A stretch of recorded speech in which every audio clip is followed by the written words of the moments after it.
Bonjour Monsieur Tessier. Bonjour. Merci d'avoir accepté l'invitation pour cet entretien de Gavroche, le média étudiant de la gauche souveraine. Alors pour vous présenter succinctement, vous êtes diplômé de l'ENS ainsi que de l'ENA, promotion Condorcet. Vous êtes haut fonctionnaire au sein de l'Inspection Générale d'Administration et au cours de votre carrière, vous avez été également conseiller à l'Assemblée nationale, notamment de Philippe Séguin, dont il sera question aujourd'hui au cours de cet entretien. Et vous avez rédigé la biographie de Philippe Séguin, donc Philippe Séguin, Les remords de la droite, publié chez Perrin. Alors tout de suite, il y a une première question qu'on a énormément envie de vous poser. Donc, quand avez-vous connu pour la première fois Philippe Séguin? Quels souvenirs gardez-vous de lui? Et enfin, pourquoi avoir écrit sa biographie, sachant que lorsque l'on jette un œil à votre bibliographie, il côtoie des personnages assez illustres, De Gaulle, Richelieu, Charles Péguy, Louis-Philippe. Alors, est-ce le collaborateur qui écrit cette biographie ou est-ce l'historien? Alors, l'historien, je l'espère du moins, parce que c'était un pari que j'ai fait de pouvoir écrire une biographie avec le recul nécessaire d'un homme que j'avais très bien connu, aimé et admiré. Donc c'était un pari. Mais je pense y être parvenu, mais ça c'est le lecteur peut en juger, je pense être parvenu parce que la mise à distance était facilitée par le fait que l'homme est objet d'une certaine admiration, même si je connaissais certains de ses défauts ou travers. Et donc l'admiration, si on la traite bien, permet aussi d'être finalement assez objectif, c'est-à-dire que c'est un homme d'une qualité suffisante pour qu'on ait envie d'être honnête. Je pense que, un peu dans un autre ordre comme De Gaulle, l'excès d'adulation finalement nuit au personnage. Alors je l'ai connu parce que j'étais son stagiaire de l'ENA entre fin 89, premier semestre 90. Il était venu présenter à l'ENA, devant la promotion qui était en cours d'affectation en stage, le stage en mairie. Il y avait 3 ou 4 stages en mairie, le reste était préfecture et ambassade. Et il venait un peu à la pêche, il venait pêcher son stagiaire, et il le venait parce qu'il en avait besoin. La ville d'Épinal, 39 000 habitants, est une ville qui avait un maire hors norme, mais qui n'était pas une très grande ville. Et donc, il avait besoin de cadres. Le stagiaire de l'ENA, pour lui, c'était important. Donc, il était venu faire son marché, mais faire son marché, c'est-à-dire se vendre un peu. Il avait fait une présentation très, très intéressante du métier de maire. Et moi, j'avais été séduit. Il se trouve que l'après-midi, par le plus grand des hasards, c'était le même après-midi que je rencontrais le directeur des stages qui devait décider de mon affectation. Et donc, il m'a dit... vous, je vous vois, vous êtes un littéraire normalien, je vous vois dans un stage un peu de base dans une préfecture de province. Et je lui ai dit, mais vous ne me proposez pas de stage en mairie? Alors il a levé le sourcil, c'était Christian Frémont, qui était ensuite directeur de cabinet de Sarkozy à l'Élysée. Il avait levé le sourcil, il m'avait dit pourquoi? Je lui ai dit parce que je trouvais que l'exposé de M. Séguin ce matin était séduisant. Alors il m'a dit, c'est un stage très difficile, mais ça pourrait marcher. Et il m'a affecté auprès de Philippe Séguin. Voilà, donc c'est un concours de circonstances. Et c'est comme ça que je l'ai connu et que j'ai appris à le connaître, puisque j'ai travaillé pendant 7 mois à la mairie, vraiment au contact le plus proche de lui. Et donc j'ai appris à le connaître. Le souvenir que je garde de lui, parce qu'après j'ai retravaillé avec lui quand il était président de l'Assemblée nationale, j'ai fait partie de son cabinet. J'ai continué à l'aider de manière officieuse, quand il était président du RPR un petit peu, et puis je suis resté en liaison avec lui jusqu'à sa mort, quand il était premier président de la Cour des comptes. Et le souvenir que je garde de lui, c'est d'abord un homme d'une extrême intelligence, un homme qui comprenait tout beaucoup plus vite que vous. C'est pour ça que c'était dur de travailler avec lui, parce qu'il avait déjà compris la question qu'il vous posait avant même, il avait déjà en fait analysé le problème au moment même où il vous le posait, donc il fallait être très rapide, donc remarquablement intelligent, très coléreux, très soupolé, un peu caractériel, c'est-à-dire avec les caractéristiques qui vont avec les caractériels, c'est-à-dire un homme à qui il fallait savoir résister, avec évidemment pertinence, fallait savoir résister, avec quelques failles de caractère, mais une grande intégrité intellectuelle, matérielle, c'est un homme honnête, grande intégrité matérielle, morale et un grand sens des institutions. Voilà ce que je retiens de lui, comme ça à première vue, avant d'aller peut-être plus dans le détail.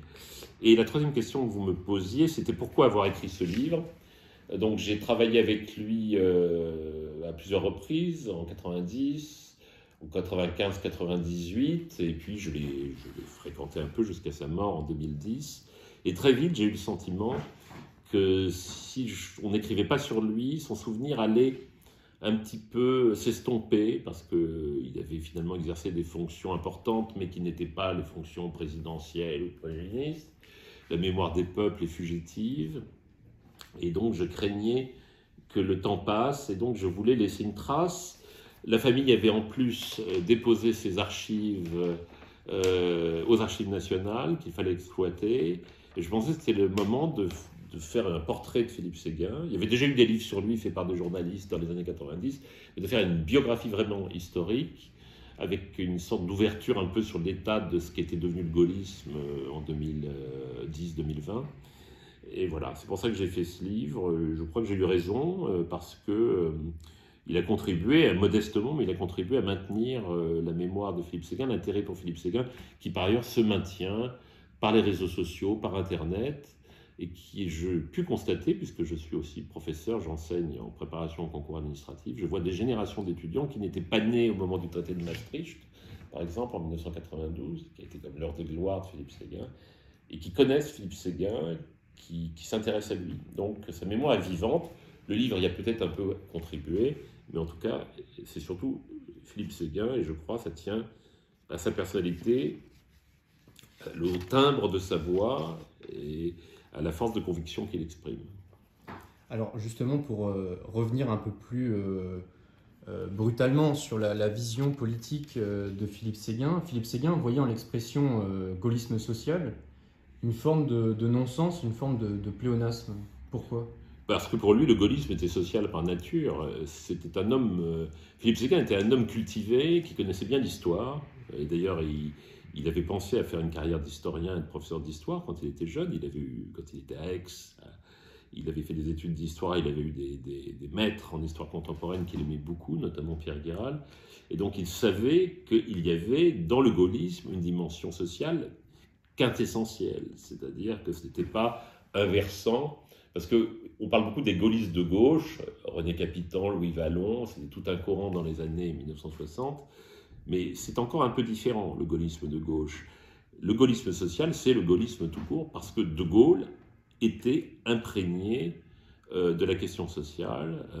Il était, dans sa jeunesse, par la tradition du catholicisme social qui était très présente dans sa famille, mais De Gaulle a subi d'autres influences qui difficiles de cerner toujours, parce que De Gaulle était peu loquace sur les influences qu'il subissait, mais pendant la guerre, De Gaulle a fait des discours quand il était à Londres, notamment bien sûr le célèbre discours d'Oxford, mais d'autres discours qui étaient très très sociaux de tonalité, et qu'il a repris à l'époque du Rassemblement du peuple français, le discours de Bagatelle, et qu'il a repris quand il était président de la République. C'est-à-dire que pour De Gaulle, et en cela je pense qu'il a subi l'influence, il a connu l'influence du... C'est une hypothèse que je forme, je n'ai pas de preuves, mais je crois qu'il a lu, je suis certain qu'il a lu des auteurs anglais quand il était en Angleterre, proche du Parti travailliste, comme Leonard Woolf, le mari de Virginia Woolf, qui était un grand intellectuel socialiste anglais.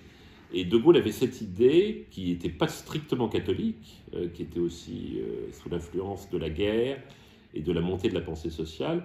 Il était convaincu que le capitalisme n'était qu'une demi-civilisation et qu'il connaîtrait une crise un jour. En particulier, il y a un livre très important de Leonard Woolf qui est paru en 1939, qui s'appelle Barbarians at the Gate, les barbares à nos portes.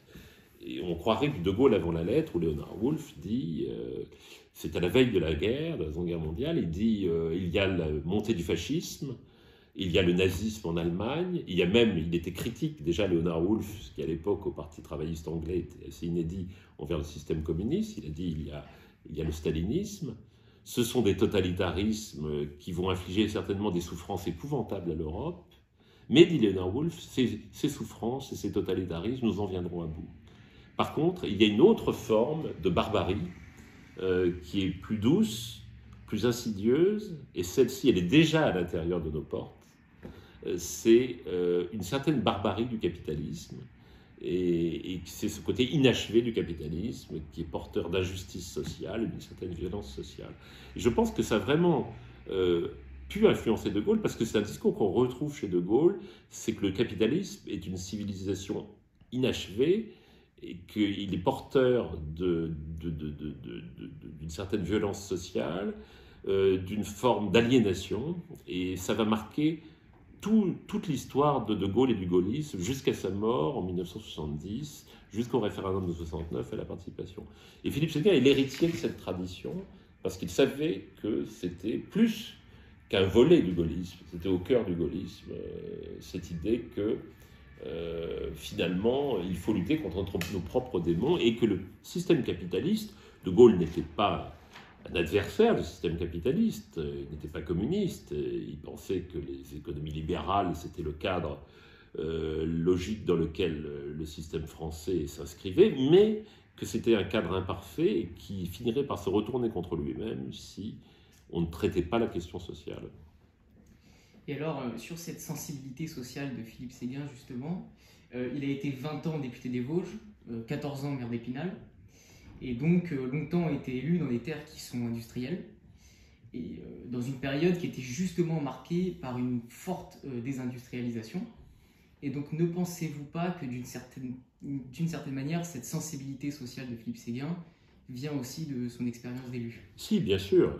Et d'ailleurs, je pense que si il est devenu gaulliste, il venait du syndicalisme un peu chrétien, de tendance chrétienne. Il était proche du syndicalisme chrétien quand il était jeune étudiant. Il est devenu gaulliste à partir de l'âge de 16 ans, au moment de la guerre d'Algérie, et par adhésion aux institutions de la Ve République. Mais il avait une sensibilité sociale. D'abord, il était issu...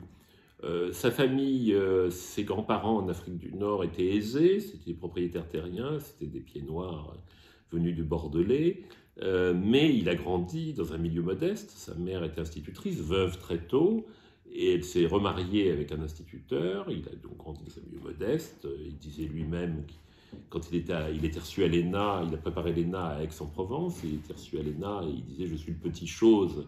J'étais un peu le petit chose en arrivant à l'ENA, même s'il n'a pas du tout d'ailleurs critiqué l'ENA en tant que tel, parce qu'il disait s'il n'y avait pas eu l'ENA, le concours et le classement de sortie qui m'a permis de choisir la Cour des comptes, il disait je n'aurais jamais été à la Cour des comptes. Moi, le petit Philippe Séguin, venu de sa province, venu sur l'Afrique du Nord, s'il n'y avait pas eu le système des concours, si impitoyable soit-il, s'il n'y avait pas eu l'ENA avec ce système, je n'aurais jamais été là où je suis arrivé.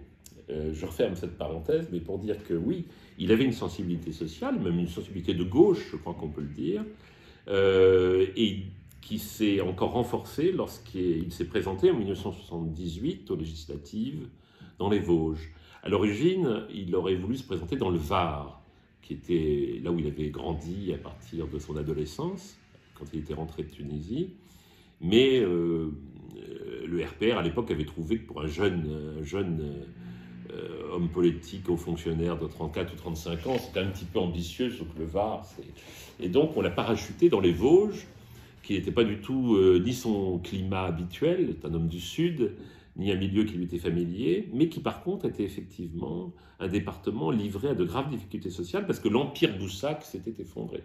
L'empire Boussac, l'empire du textile, qui n'était pas seulement une activité économique et industrielle vitale pour la région, mais qui était un système de société. Le système Boussac, c'était vraiment l'industrie textile, qui était un système intégré, où on faisait ses études sous la houlette du patron. Il y avait un côté paternaliste très affirmé, donc c'était un système de société qui était en train de s'effondrer.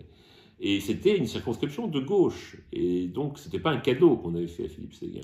Et il a réussi à se faire élire parce qu'il est allé voir les ouvriers, il leur a parlé, il leur a dit la vérité. Il leur a dit votre système, le système dans lequel vous avez vécu est en train de disparaître, on n'y peut rien, c'est comme ça.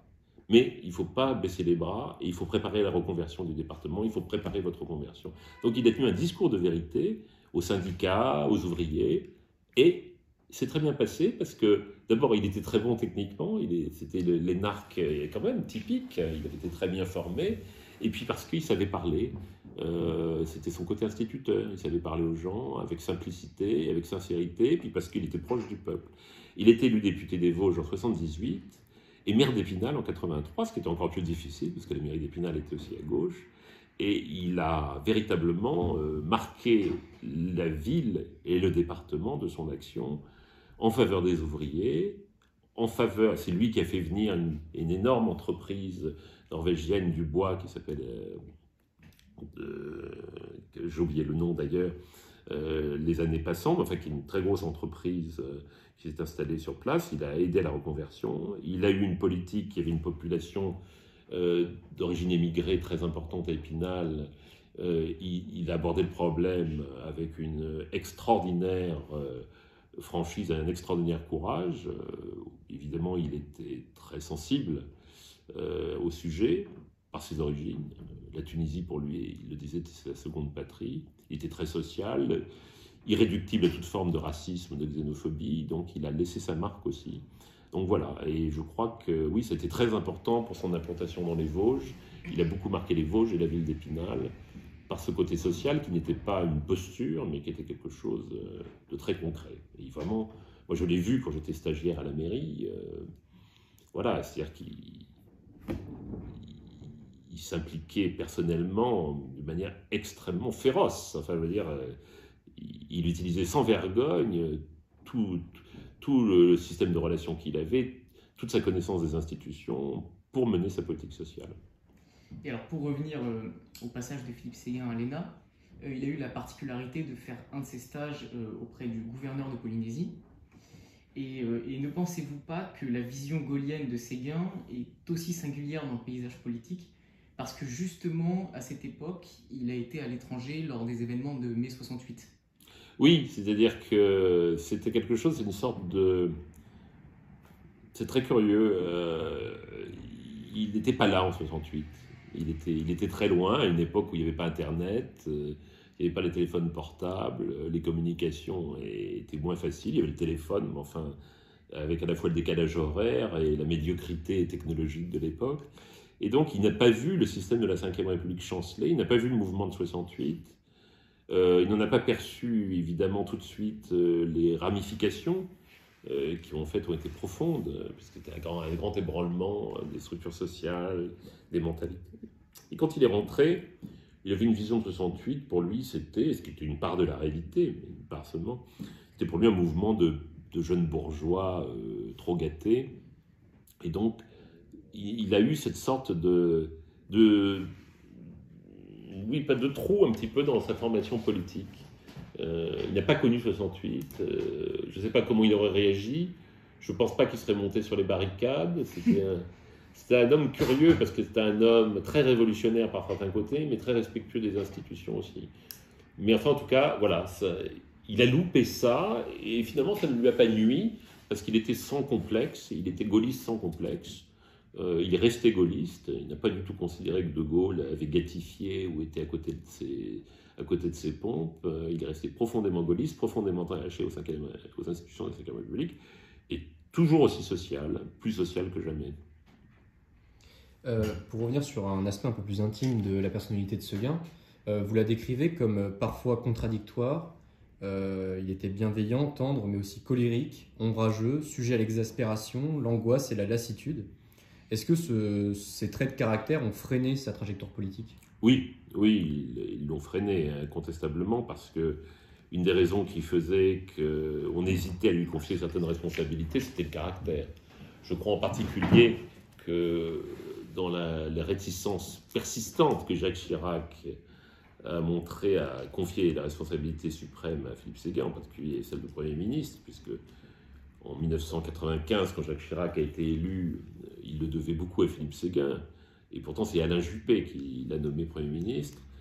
Je pense que le caractère de Philippe Séguin, il était pour beaucoup, tout le monde redoutait l'arrivée de Philippe Séguin à Matignon, parce que tout le monde redoutait les disputes qu'il aurait pu avoir avec le président de la République, les relations orageuses qu'il aurait pu entretenir avec les ministres. Tout le monde le redoutait à cause de ça, et c'est vrai qu'il n'avait pas bon caractère. Alors cela étant, il Il y a beaucoup d'hommes politiques qui ont mauvais caractère, dont on parle moins. Lui, c'était plus spectaculaire parce qu'il était physiquement impressionnant. Il était grand, gros, il avait une très forte voix, et c'est vrai que quand il était en colère, ça avait un autre impact que les colères que pourraient avoir aujourd'hui des figures politiques physiquement moins installées, si j'ose dire. Et puis, surtout, les colères étaient toujours reliées à des convictions. C'est-à-dire, en fait, j'ai pu le constater, quand il se mettait en colère, il y avait toujours une bonne raison. Alors, c'était généralement disproportionné. Je l'ai vu une fois. Moi, je n'ai jamais été l'objet de ces colères directement, mais j'ai été témoin de ces colères. Je l'ai vu une fois monter sur son fauteuil. Ah, il se mettait. Et puis, à un moment donné, j'ai souri. Et puis, tout d'un coup, il a réalisé. Et puis, il a ri. Il a rigolé. Et puis, il me dit, enfin, tout de même, vous ne trouvez pas. Voilà. Donc, il y avait ce côté impressionnant, et c'est sûr que ça l'a un peu handicapé, et puis parce qu'il était, il était capable de désagréable avec les journalistes, ça n'aide pas. Les journalistes étaient fascinés par sa personnalité, parce qu'il était quand même impressionnant, encore une fois, intellectuellement, etc. Il intéressait beaucoup les journalistes, enfin, quelquefois il les décourageait, parce que quelquefois il les envoyait promener, il ne voulait pas les voir.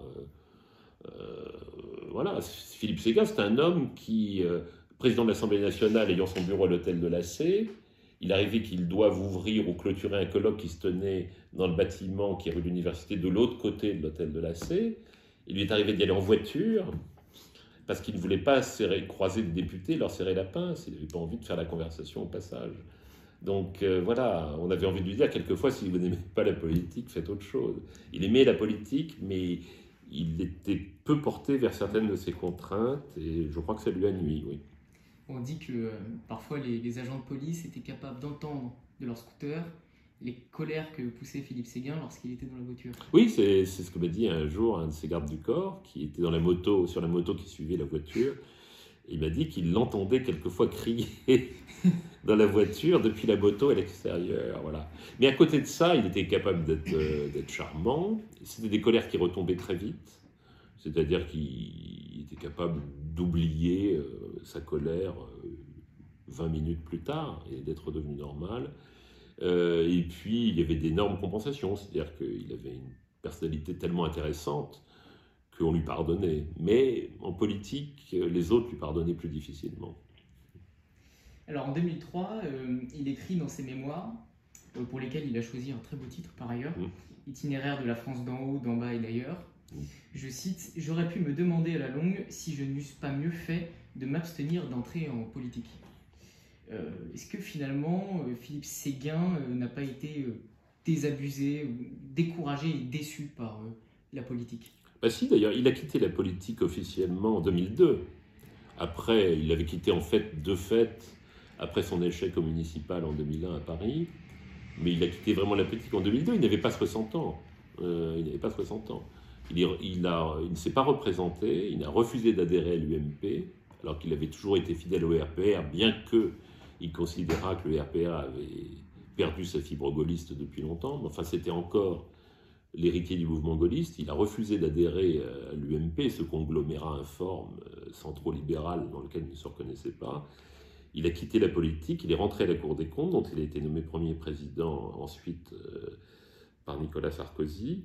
Il était désabusé. Oui, il était désabusé parce qu'il avait l'impression quand même qu'il avait été brisé dans son élan. Son ère de gloire politique, c'est les années 90. C'est quand il mène la fronde avec Pasqua en 90 contre la direction chiraco-juppéienne. C'est Maastricht 92. C'est quand il est à l'Assemblée nationale, qui fait ses grands discours, le Munich social, etc. C'est dans les années 90 qu'il est à son sommet. Il y a la dissolution de 97, initiative fâcheuse de Jacques Chirac contre laquelle Philippe Séguin était intervenu. Et puis, il y a l'erreur, à mon avis, qu'il a commise, c'est de prendre la présidence du RPR après 97, poussé par une partie de son entourage. C'était une erreur, moi j'en étais conscient à l'époque, parce qu'il n'était pas fait pour diriger un parti politique. Et puis il prenait la présidence d'un parti politique, d'un mouvement politique dont les structures lui étaient hostiles, étaient contrôlées par les chiraciens, les juppéistes, les vilpinistes, donc il était en terre hostile en réalité, et c'est là qu'il s'est brisé les reins, ou plus exactement qu'il s'est brûlé les ailes, et ça l'a conduit à cette candidature malheureuse à la mairie de Paris. Mais je pense qu'à la fin de sa vie, il songeait à revenir en politique, il en avait envie, j'en ai la conviction, j'ai des indices personnels très précis qui me permettent de penser que dans les mois qui ont précédé sa mort, il songeait à un retour en politique, mais il était physiquement usé, il avait des problèmes de santé graves, et il est mort à 66 ans, hein, pas tout à fait 67, c'est-à-dire assez jeune finalement pour un homme politique en tout cas, mais je crois que pour lui sa carrière n'était pas terminée, qu'il pensait qu'il pourrait devenir un recours le moment venu.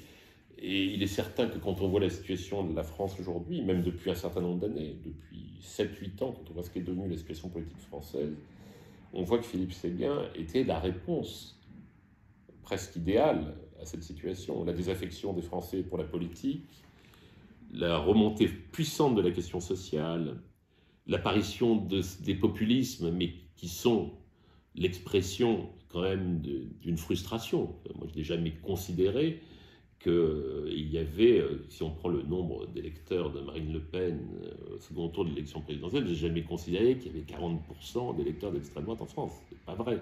Donc, c'est l'expression d'une frustration et que je pense que Philippe Séguin était en lui-même une réponse possible à ces frustrations, son incarnation de l'État, son attachement à l'État, sa sensibilité sociale, son courage politique, sa force de conviction, tout cela a manqué tragiquement depuis une dizaine d'années. Alors au moment des débats sur Maastricht, il rappelle que selon lui, la nation n'est pas une simple modalité d'organisation sociale, c'est quelque chose qui possède une dimension affective et une dimension spirituelle. C'est le résultat d'un accomplissement, le produit d'une mystérieuse métamorphose par laquelle un peuple devient davantage qu'une communauté solidaire, presque un corps et une âme. Donc Philippe Séguin avait une vision qui est presque mystique de la nation, qui trouve d'ailleurs probablement sa source en le fait que son père est mort pour la France en septembre 1944.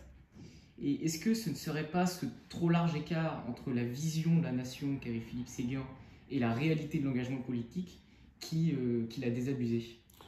Non, parce que je pense qu'il avait une vision qui était très marquée par la tradition républicaine. C'était un fils de Ferrier et Gambetta, il était de cette fibre-là. Valmy, toute une tradition révolutionnaire et républicaine, plus évidemment la sublimation par le gaullisme, juin 40, le Conseil national de la résistance, tout ça lui faisait penser que la collectivité des citoyens était plus qu'une société d'actionnaires, comme disait. Il y a un texte d'Ernest Renan, la réforme intellectuelle et morale qu'il publie au lendemain de la défaite de 1870, et Renan dit le jour où la France ne sera plus qu'une société d'actionnaires, c'est-à-dire où on ne mettra plus en commun pour les Français que des intérêts, où la recherche d'un bien-être décroché de toute ambition spirituelle ou morale, eh bien la France disparaîtra. Et oui, Philippe Séguin avait une vision de la nation qui était conforme à la tradition révolutionnaire et républicaine, même assez péguiste, même si ce n'était pas un lecteur de Péguy, mais elle était assez péguiste. Et il avait elle était à la fois jaurétienne, il y avait aussi le côté Jaurès, qui était quand même une vision de la nation en armes. Donc il avait une vision un peu mystique, oui, de la nation, qui était le produit aussi d'une éducation, de son enfance, de son premier métier qui était le métier d'instituteur. Oui, il y avait une mystique. Il considérait que finalement la vie ne valait pas d'être vécue pour un peuple s'il n'y avait pas quelque chose qui portait vers le haut. Et c'est ça qu'il avait identifié dans le gaullisme. Et c'est quelque chose qui évidemment conditionnait beaucoup son attitude vis-à-vis de l'Europe. Il n'était pas anti-européen, mais il considérait que l'Europe ne pouvait pas faire bon marché de cette mystique du corps de la nation qui, pour lui, avait fait que la France avait porté de grandes choses pendant des siècles et avait résisté à l'oppression, avait résisté au nazisme, que son âme avait résisté à la corruption du totalitarisme. Comme vous l'avez évoqué brièvement tout à l'heure, Séguin il quitte la politique en 2002, au moment de la création de l'UMP. Est-ce que, selon vous, c'est le symbole de la dégaullisation de la droite en France? Ah oui, c'est la conclusion. Et il avait utilisé cette expression que j'ai beaucoup repris, par ailleurs, dans d'autres livres. Il avait dit qu'il y avait un processus de dégaullisation du RPR. D'abord, le fait que le RPR, le mouvement héritier du gaullisme, se droitisait de plus en plus, ou se centrisait, alors que le gaullisme, c'est au-delà de la droite et de la gauche. Et cette dégaullisation du RPR, il envoyait deux symptômes qui subsistent aujourd'hui dans la droite, l'état de la droite qui l'a menée là où elle est, et qui fait qu'elle était dépouillée de ses oripeaux par une partie de la gauche et puis par le Front National, le Rassemblement National. Il y avait deux choses qui étaient très centrales dans la vision gaullienne. C'est le rôle de l'État, c'est-à-dire le fait que l'État, c'est ce qui a structuré la société en France, c'est lui qui est le garant des équilibres, qui porte l'idée de justice sociale, qui fait qu'il n'y a pas des régions toujours plus riches et des régions toujours plus pauvres, qu'il n'y a pas des Français toujours plus riches et des Français toujours plus pauvres, l'idée que l'État est là pour corriger les inégalités, maintenir les libertés, mais corriger les inégalités. Et puis il y avait la dimension sociale. Il disait que la droite était devenue totalement à droite et avait abdiqué tout discours social en adoptant dans la confusion et la précipitation les thèses du néolibéralisme. Donc voilà, oui. Et donc pour lui, l'UMP, c'était ça, c'est-à-dire d'abord ce qui faisait le sel du gaullisme, encore une fois, l'attachement à l'État et l'importance donnée à la question sociale. Tout cela avait été littéralement dégagé par une sorte d'aspiration vers le centre, vers une sorte de centre eurolibéral sans colonne vertébrale, et puis le fait aussi que le néolibéralisme, de manière plus ou moins confuse, avait dévoré le discours politique du RPR devenu UMP. Donc il ne s'en connaissait pas du tout, il n'a pas adhéré à l'UMP. Alors qu'il était resté fidèle, il n'avait jamais quitté le RPR. Il aurait pu. Dans les années 90, beaucoup de séguinistes disaient qu'il fallait qu'il quitte le RPR et qu'il crée son propre mouvement. Il ne l'a jamais fait. Il ne l'a jamais fait parce qu'il considérait que, malgré tout, il y avait toujours au RPR, même si c'est de plus en plus marginal, il y avait toujours cette idée du rassemblement, parce que c'était encore un rassemblement, le RPR, Rassemblement pour la République. C'était l'héritage du RPR, on rassemble. Et c'est devenu l'Union pour la réélection de Jacques Chirac, l'UMP, et puis on ne sait plus ce que ça voulait dire. Et regardez aujourd'hui, qui a repris le mot de rassemblement? C'est le Front National qui est devenu Rassemblement National. Tout ça, il l'avait prédit. Il y a une phrase qui m'a toujours frappé de lui, qui date de 1991, où il désapprouvait, il ne voulait pas des alliances avec le Front National, il les refusait obstinément, mais il désapprouvait l'idée du Front républicain. Parce qu'il avait eu cette formule terrible, il disait « Le Front républicain mettra un jour Le Pen à 40%. » Il dit ça en 91. C'était pas mal vu, c'était la fille, pas le père. Mais... Alors à propos du centre, justement, vous affirmez que Philippe Séguin n'aimait pas le mot gouvernance. Non. Et vous écrivez le centre à la française sous la Ve République n'est pas un vrai centre, il n'est que l'appel du vide, l'aspiration vers le gouffre ou la disparition du pouvoir dans la nébuleuse de la gouvernance. Alors pourquoi ce rejet et qu'est-ce que Séguin reprochait à ce concept de gouvernance? Gouvernance, c'est un mot qui vient du français, qui est passé par l'anglais, qui a été retraité, si j'ose dire, a fait l'objet de reteinture par les grands, le système, Banque mondiale, etc. Et ce qu'on appelle la bonne gouvernance, c'est finalement le contraire du gouvernement. La gouvernance, comment définir la gouvernance? La gouvernance, c'est dire que la politique aujourd'hui, ce n'est plus l'État vertical, ce n'est plus l'État actif, ce n'est plus le gouvernement volontariste, c'est la négation du volontarisme. La gouvernance, c'est finalement l'État, la politique, c'est là pour laisser les forces de la société se valuer, se rivaliser entre elles, et l'État est là pour arbitrer. En réalité, c'est la négation même de la conception française de la démocratie, parce que ce type d'arbitrage aboutit à la loi du plus fort et au triomphe des intérêts particuliers sur les intérêts publics. Donc ce que reprochait à Philippe Séguin, Philippe Séguin reprochait la gouvernance, c'était une façon d'habiller d'un terme savant et séduisant l'abdication par les démocraties de leur capacité à agir sur le destin des peuples. On se soumet à la mondialisation, et le bon système de gouvernance est celui qui surtout ne perturbe pas le jeu du marché. Et là, il avait bien vu qui était le... Et d'ailleurs, c'est intéressant parce que il avait rencontré au moment de Maastricht Margaret Thatcher, qui n'était plus Premier ministre en Angleterre. Et Margaret Thatcher, il ne partageait pas toutes les options, évidemment, sans doute, de Margaret Thatcher.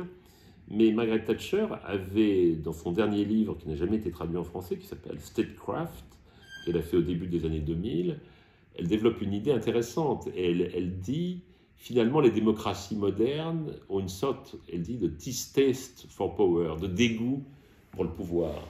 C'est-à-dire une sorte de dégoût, de peur d'exercer le pouvoir. Et les gouvernements ne voulant pas gouverner, eh bien, essaient de trouver une sorte d'idéologie ou de système qui habille leur impuissance.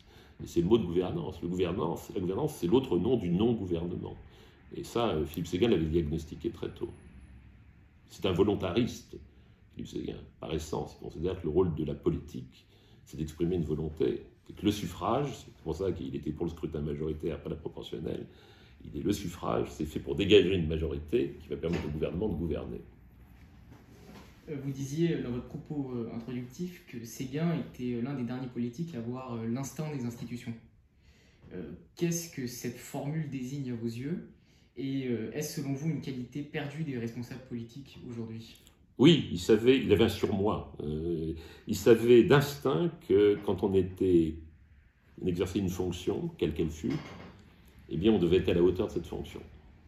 Et quand il était maire, il se comportait que jamais il n'aurait piétiné les intérêts nationaux, piqué dans la caisse, jamais. Mais quand il était maire, il défendait les intérêts de sa commune. Quand il était premier président de la Cour des comptes, il faisait en sorte que la Cour des comptes puisse assumer pleinement son rôle et être toujours plus puissante. Quand il était président de l'Assemblée, alors qu'il était très cinquième et très exécutif, il a tout fait pour redorer le blason de l'Assemblée nationale et pour restaurer un peu le prestige du parlementarisme. Donc, et puis il avait l'instinct des institutions. Il savait qu'il y avait des choses qu'on fait ou qu'on ne fait pas. Je peux vous raconter une histoire où un jour, j'étais de retour à Épinal pour le voir. C'était dans les années 80, fin des années 90. Il était dans son bureau et moi je discutais dans le secrétariat. Et je l'attendais pour aller dîner. À la télévision, il y avait un congrès du RPR et on était en train de lire un message de Jacques Chirac, président de la République, au congrès du RPR. Et j'entends Philippe Séguin tonner. Est-ce que quelqu'un peut dire à ce type, rappeler à ce type qu'il est président de la République? Et quand on est président de la République, on n'envoie pas de message à un parti, à un congrès d'un parti. Voilà, c'était tout à fait lui, ça. Il était considéré. Et ça s'est perdu, parce que c'est cette disparition du surmoi qui était très bien analysée par Jean-Pierre Le Goff dans son livre La France morcelée. C'est Sarkozy qui a beaucoup poussé, et puis c'est devenu un peu une tendance générale. Cette idée que le pouvoir doit être proche du citoyen, doit abolir toute distance, et finalement on finit par perdre ce qui est le sens des institutions, une certaine distance, le fait quand on exerce une fonction, c'est la grande idée de Pascal, de Blaise Pascal, c'est qu'il y a les grandeurs d'établissement et les grandeurs naturelles, il ne faut pas confondre. Les grandeurs d'établissement, c'est les institutions et le respect qu'on doit aux institutions et le respect que celui qui incarne l'institution doit avoir pour elle-même. Et donc, quand on exerce une fonction d'État, on ne doit pas s'abaisser parce qu'on abaisse la fonction. Et ça, je crois que Philippe Séguin avait tout à fait conscience de ça et que quand on exerçait certaines fonctions, on devait se tenir, quoi. Séguin, évidemment, un moment phare de son parcours politique, ça a été la campagne contre le référendum de Maastricht. Comment est-ce qu'on peut caractériser sa critique du traité? De quoi était-elle composée? Et enfin, est-ce que cette campagne contre Maastricht a été un frein aussi à sa carrière politique? Alors, première question, pourquoi a-t-il mené cette campagne contre le traité de Maastricht? C'était vraiment quelque chose de très important pour lui. Il disait, c'est le combat de ma vie. Et je me souviens qu'il m'en a parlé la première fois. Il m'avait dit, vous n'allez pas laisser votre pays tomber, etc., etc. il considérait que le traité de Maastricht créait une évolution irréversible dans la construction européenne, qui en fait allait déposséder les peuples de toute capacité de contrôle sur leur destin. La monnaie unique, la perte finalement de tout contrôle de l'outil monétaire, et le fait qu'on allait passer à la majorité qualifiée pour un certain nombre de décisions, et surtout le fait qu'on franchissait quelque chose, un seuil qui était très différent.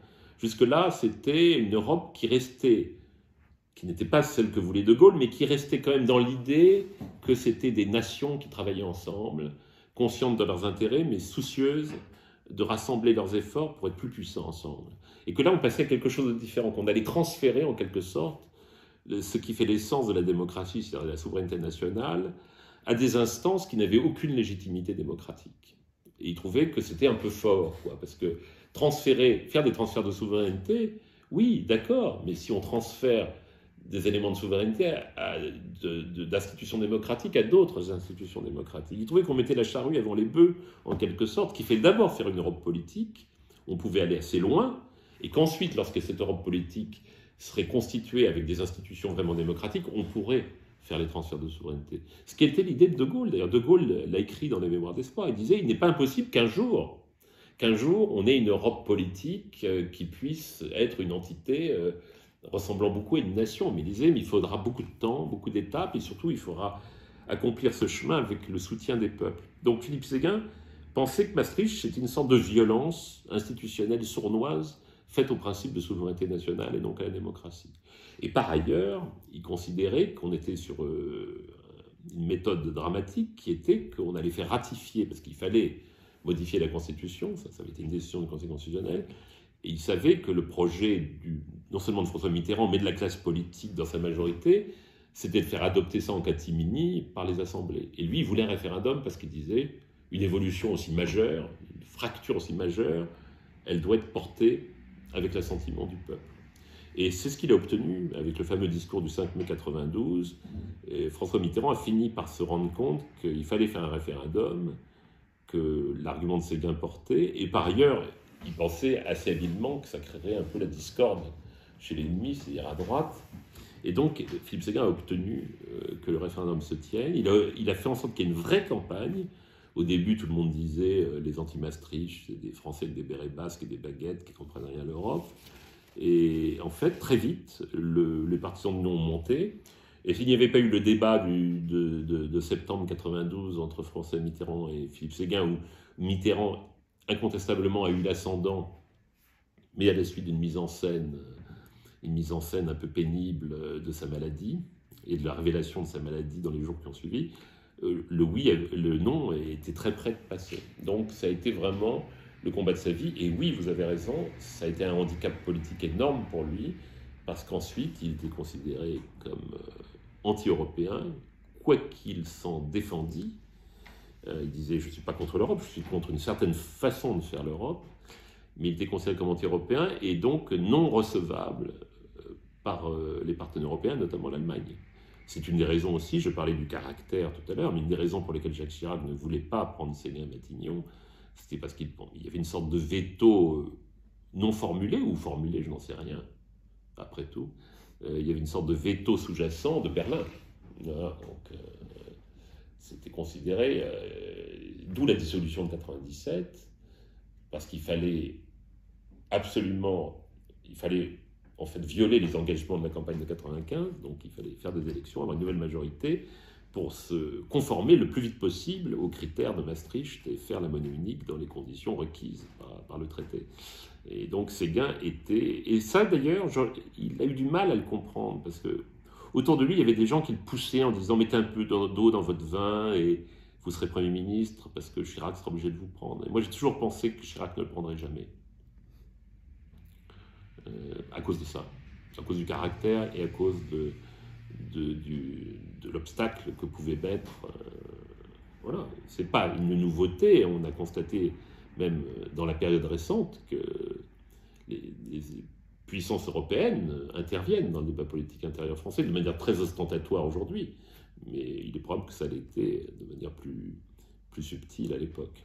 Et vous écrivez que Chirac aurait eu cette phrase qui n'est pas vérifiée, je crois, selon laquelle il aurait dit que de toute façon il ne pouvait pas prendre Philippe Séguin à Matignon parce que le chancelier allemand ne l'aurait jamais accepté. Mais oui.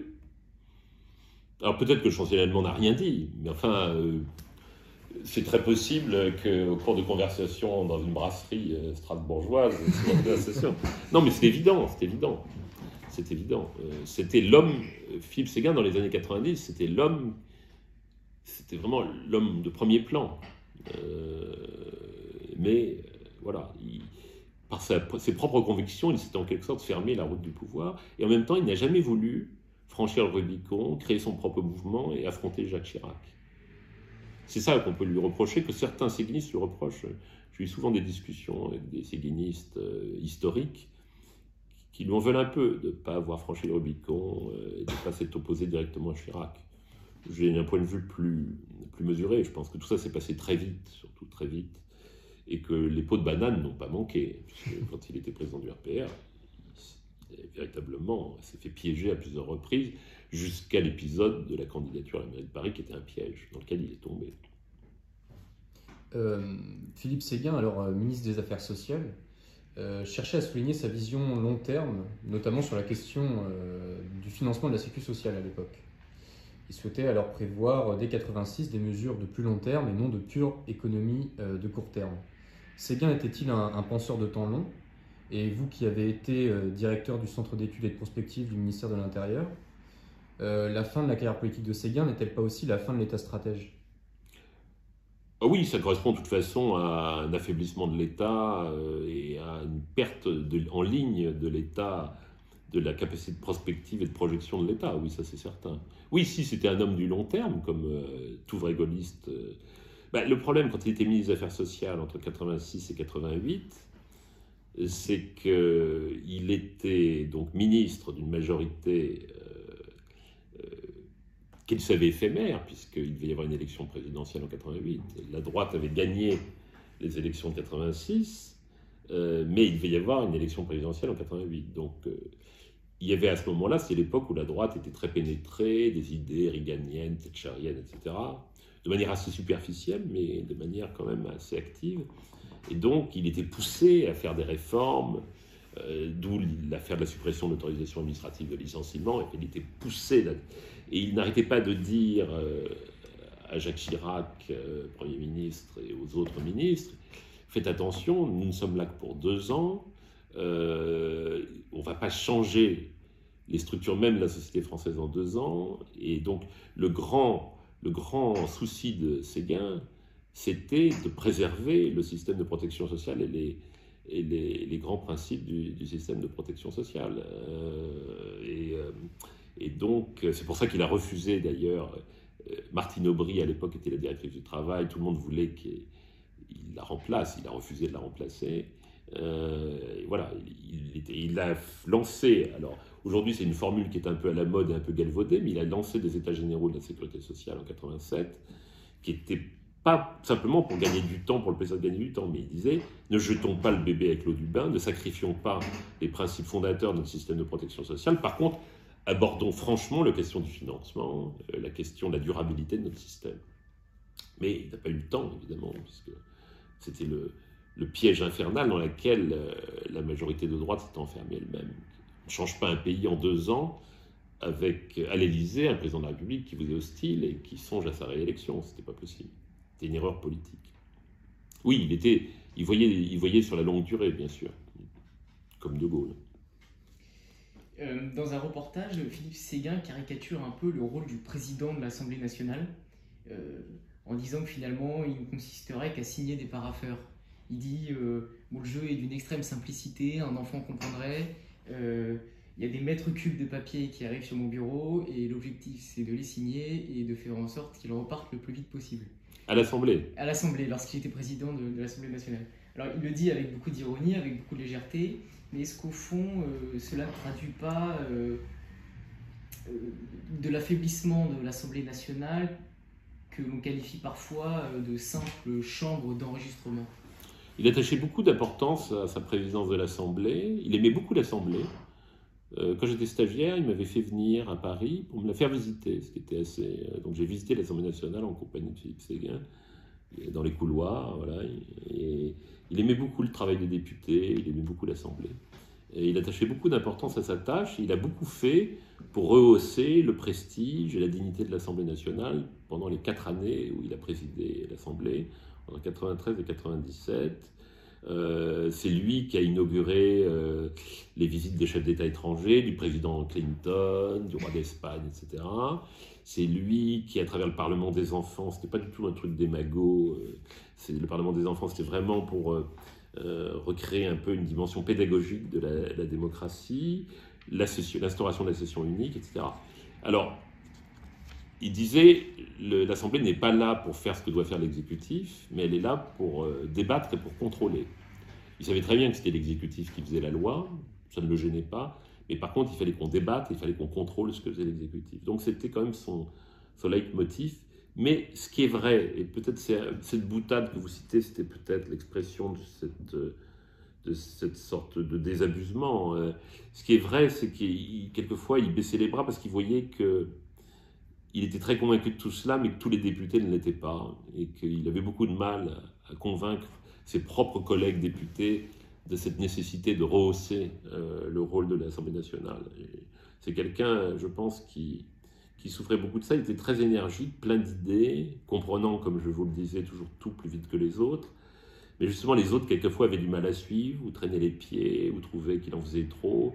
Et donc, il avait toujours cette sorte de petite, pas amertume, mais de petite mélancolie devant finalement les apories de la politique. Dans votre introduction, vous écrivez « La France se trouve face à un choix, soit retrouver le sens originel des institutions par une compréhension renouvelée des enjeux, soit changer radicalement de modèle constitutionnel et aller vers le plus simple, par exemple un véritable régime présidentiel tel qu'il fonctionne aux États-Unis. Qu'entendez-vous par là et en quoi un régime présidentiel viendrait résoudre le malaise ? Je ne sais pas s'il le résoudrait. C'est une question que se posait beaucoup Philippe Séguin. De Gaulle ne se la posait guère parce qu'il considérait que le système présidentiel américain était fait pour les États-Unis, mais De Gaulle se situait dans une perspective qui était la sienne, et les institutions telles qu'il les avait conçues et telles qu'il les pratiquait. C'est-à-dire qu'en fait, la France a un système institutionnel qui marche mal parce qu'il n'est pas appliqué. C'est très simple. L'idée de Gaulle, c'était de donner à la démocratie les moyens d'action les plus énergiques, tout en lui donnant les moyens de contrôle démocratique les plus vigilants. Donc, d'où l'élection du président de la République au suffrage universel, et d'où le parlementarisme rationalisé, d'où la force de l'exécutif. Mais pour De Gaulle, cette force exécutive devait être compensée par le pouvoir de contrôle du peuple. Et c'est pourquoi la Constitution prévoit dans son article 3, dit que la souveraineté appartient au peuple, qu'il exerce par 2 voies mises sur le même plan, l'élection de ses représentants et le référendum. Et en fait, la Ve République marche normalement sur 2 jambes, sur la démocratie directe et la démocratie représentative. Alors, on a dit que le référendum, c'était un plébiscite déguisé, que c'est des questions trop techniques, que c'est une façon de manipuler l'opinion. Donc, on a trouvé quelque chose de plus subtil qui s'appelle les conventions citoyennes. Mais enfin, le référendum, quand c'est bien fait, ça fonctionne bien. Maastricht, il y a eu un vrai débat national. Vrai débat, et le débat était si authentique que le oui n'a cessé de baisser, le non n'a cessé de monter. Donc, ça prouve que les gens écoutaient, et on a beau leur dire, c'est très technique, vous n'y comprendrez rien, ils comprenaient. Quand Philippe Séguin allait en province expliquer quels étaient les enjeux du traité, les gens le comprenaient. Parce qu'en fait, il expliquait ce qu'il y avait derrière le traité. Il ne donnait pas tous les détails techniques, il s'en fichait. C'était ce que le traité représentait en termes d'enjeux démocratiques. Et quant à De Gaulle, il n'a jamais fait de référendum que sur des questions fondamentales. L'indépendance de l'Algérie, l'élection du président de la République au suffrage universel. Le seul référendum un peu compliqué qu'il ait fait, il l'a perdu, il est parti. Donc c'était quelqu'un qui considérait beaucoup de force à l'exécutif, mais beaucoup de contrôle sur l'exécutif. Et pour lui, l'exécutif, le président de la République, devait vérifier sa légitimité régulièrement en soumettant à référendum des grands projets qu'il portait. Et ça, cette dimension-là, on l'a perdue, parce que comme De Gaulle a perdu le référendum de 1969, comme le référendum de 2005 sur l'Europe a été perdu aussi, finalement on s'est dit, mais le problème des référendums, c'est que le peuple risque de voter d'une manière qui n'est pas la bonne, donc on ne va plus consulter le peuple. Et donc la Constitution de la Ve République marche sur une jambe, la seule démocratie représentative. C'est pour ça qu'on essaie de créer à la place du référendum les conventions citoyennes, les assises de ci, les états généraux de cela. Mais ça n'a rien de démocratique. Et les conventions, assises et états généraux sont des citoyens, c'est des panels sur lesquels on sélectionne, on tire au sort des citoyens en fonction de leur représentativité socio-professionnelle. Voilà, ça n'a aucun sens. Ce n'est pas ça la démocratie. La démocratie, c'est un homme ou une femme qui vont dans un isoloir, qui répondent à une question avec un bulletin, et qui ne se déterminent pas uniquement en fonction de ce qu'ils sont, de leur sexe, de leur appartenance religieuse, de leur lieu d'habitation, de leur métier. C'est absurde. Et donc ça a été perdu. Donc à partir du moment où les grands équilibres de la Constitution de 58 ne sont plus respectés, soit on revient à ces équilibres, soit on change de régime. C'est un peu ce que j'ai voulu dire. Mais le système actuel est un système bancal, c'est un système où finalement l'esprit et la lettre des institutions ne sont plus respectés par personne depuis des années. Justement, pour reprendre cette perte de sens des institutions, vous écrivez la perte de sens des institutions, l'éclipse de tout discours social, le rapprochement progressif des partis de gouvernement sur les questions financières et européennes ont créé une frustration immense dans la société et l'électorat. C'est le diagnostic formulé très tôt par Philippe Séguin.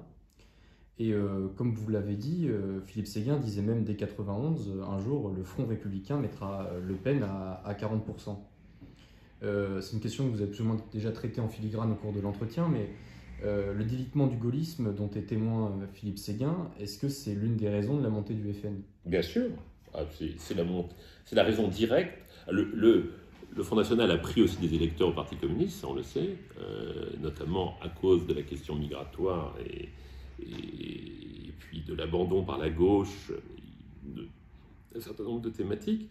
Mais c'est vrai qu'il y a une hémorragie, notamment, j'en suis convaincu, d'une partie de l'électorat qui était de sensibilité gaulliste vers le Front National, qui est liée au fait que le mouvement gaulliste, ou celui qui en était l'héritier, a laissé tomber ces sujets. Il y a un livre très, très bien qui est paru il y a 2 ou 3 ans d'un politologue qui s'appelle, spécialiste des sciences politiques, qui s'appelle Yves Mény, et qui s'appelle « Imparfaite démocratie » au pluriel, et où il explique que la démocratie est imparfaite par nature, puisque finalement la démocratie dit « je suis la souveraineté du peuple », mais pour s'organiser, la démocratie doit confisquer une partie de ses souverainetés au profit de représentants, parce que sinon on ne peut pas gouverner une démocratie. On ne peut pas faire comme sur l'Agora à Athènes et gouverner de manière directe, etc. Donc il y a une frustration initiale inhérente à la démocratie qui est inévitable, mais la démocratie est un système qui a été accepté et même soutenu par les peuples pendant des décennies, parce que la démocratie était une promesse de bien-être, de progrès, et on disait oui, bien sûr, on confisque un peu une partie du pouvoir, une partie de la souveraineté que vous exercez, mais en contrepartie, nous vous amenons le progrès social, progrès économique, la paix, etc. Mais du jour où les grands partis dans les démocraties ont dit on ne peut plus rien faire parce que c'est la mondialisation, de toute façon il faut nous adapter ou mourir, ben, la frustration est devenue intolérable, puisque là il n'y a plus de promesse de progrès, plus de promesse de bien-être, il n'y a que la promesse d'une grande résignation. Ce qui veut dire, le Front républicain, ce n'est pas le fait de s'opposer au Front national. Le Front républicain, ce qui désignait, c'est le front des partis de gauche et de droite dits de gouvernement qui disaient on ne peut plus rien faire de toute façon, c'est pour ça qu'on fait tous la même politique. Donc évidemment, inévitablement, cet abandon de tout volontarisme en politique au nom de la fatalité, c'est la condamnation de la démocratie. C'est ça qui fait surgir, évidemment, sur les bords, qui fait gonfler sur les bords les partis extrêmes et qui fait que petit à petit, ils envahissent l'ensemble de l'échiquier politique. Ils se nourrissent de la frustration des peuples. Très bien. Merci Monsieur Tessier pour cet entretien. Merci.